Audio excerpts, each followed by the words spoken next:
So Liver King is threatening Joe Rogan of all people.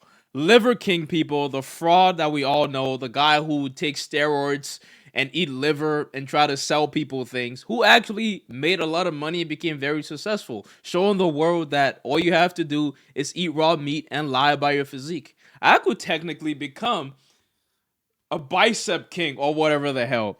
But this is just one of the stupidest and clearest attempt to stay relevant I've ever seen on the internet. Because this guy is being arrested for counts of terrorism. What kind of families coming over?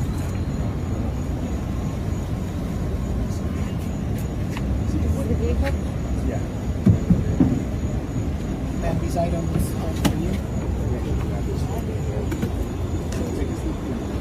I wouldn't take that. This little man, this little buff freaking liar. Liver King is scary in his own way. I think if he fights Joe Rogan, there will be some question marks around. Can Joe Rogan actually beat him? But ultimately, we know the big guy Joe would do his thing.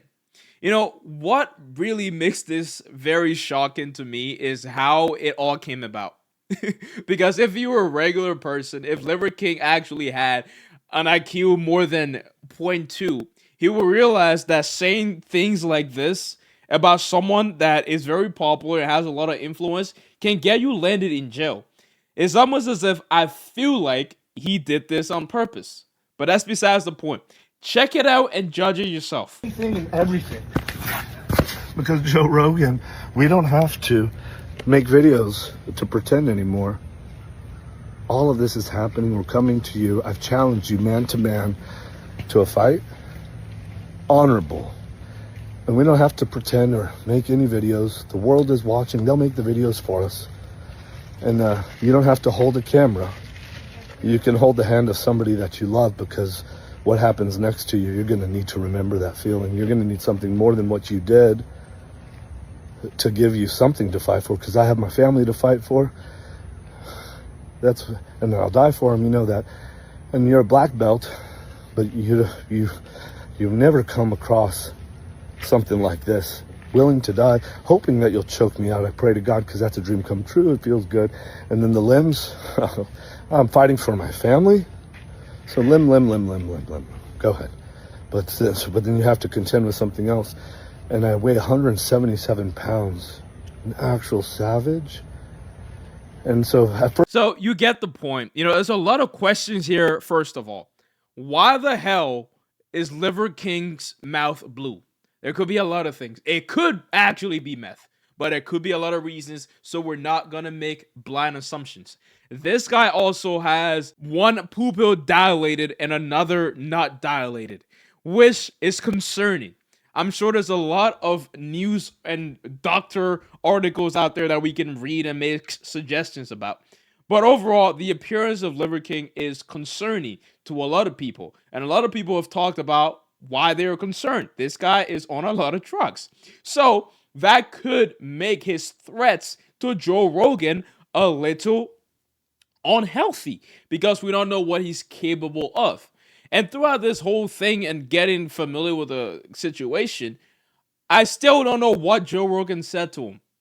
Everybody on Twitter is posting what he's actually saying and how he's threatening Joe Rogan, which seems real and scary, right? Like, you can't tell a man, hold on to your loved ones, because what is going to happen, you're going to need it. Like, you can't tell a man that and, like, not expect some repercussions to be done, especially if you look like this. But what has Joe Rogan actually done? Please go in the comments and, like, tell me, guys, because I honestly didn't give a fuck enough to go and, like, look. I did do some research, but this is so over the top. So that's why I have this next idea. I honestly think this is another ploy by the Liver King to be seen more, to get more popularity, to get more eyeballs on him. Because just about, I don't know, a day ago, I didn't give a fuck about the Liver King. I didn't know what this guy was doing. I didn't know how his business was going. But now everybody is talking about him because he got arrested on charges of terrorism for trying to fight Joe Rogan. Bro, oh my God. I swear, this got to be one of the dumbest. This gotta be one of the dumbest thing I've ever seen, bro. It is so obvious that this guy is trying to get attention, and I'm glad that Joe Rogan really hasn't talked much about this, because it's the clearest definition of a leash, and really shows how bad internet fame and trying to chase internet fame can be. Everybody have their time. If you base your content around race bait and being dishonest and not really showing your audience and the people that give you everything, basically, if you're not honest to them, you're always going to be in a rat race to the bottom. And that's what's happening to Liver King right now. But yeah, boys, moral of the story though, just don't be these kinds of influencers. If you want to be a YouTuber, if you want to be anything cool online or anything like that, just be honest and be genuine, be who you are. Don't disrespect people, or don't try to bait people or try to manipulate people with algorithms and get things out of them. That's selfish, and people are at the end of the day are going to turn on you, and they're going to be very vicious. And that's what happened to the Liver King, and now this is his last attempt to get any form of popularity or I guess fame back. And it's honestly disgusting, man. It's sad, Liver King. You can do better. Thank you boys for watching though. Subscribe. Peace out. Bye bye.